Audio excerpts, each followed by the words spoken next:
aportes filosóficos a la apertura del derecho hacia los valores y la realidad social. Frente a la hoja en blanco, sentí que el silencio de mi estudio se volvía denso, casi tangible.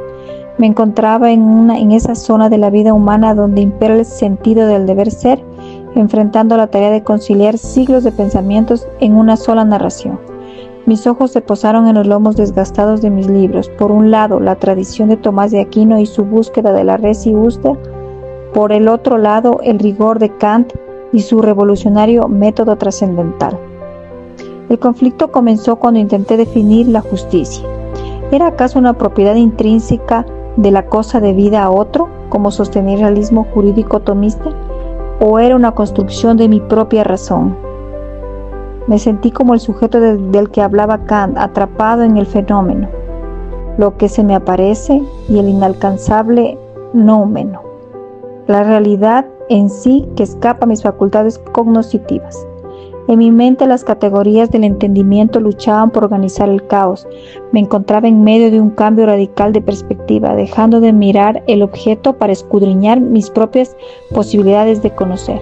La angustia de caer en un largo sueño dogmático o un escepticismo estéril me mantenía paralizada, buscando desesperadamente un juicio sintético a priori que diera orden a mi relato.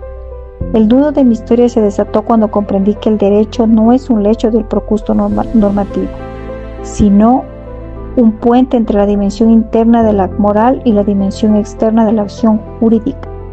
Recordé que el pensamiento tomasiano no es un sistema cerrado, sino una doctrina abierta al diálogo con las corrientes contemporáneas, capaz de integrar la ley natural con las exigencias del derecho positivo.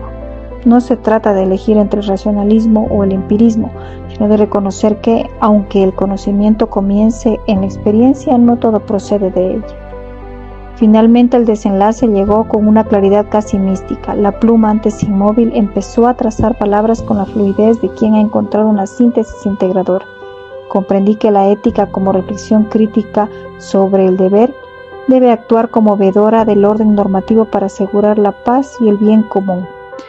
Mi narración ya no era una lucha, sino un encuentro constructivo entre la fidelidad a la historia y a las demandas de la realidad social. Al cerrar el tintero, la hoja ya no estaba blanca, estaba llena de una verdad que reconocía tanto la estructura de mi razón como la justicia que clama por ser realizada en el mundo.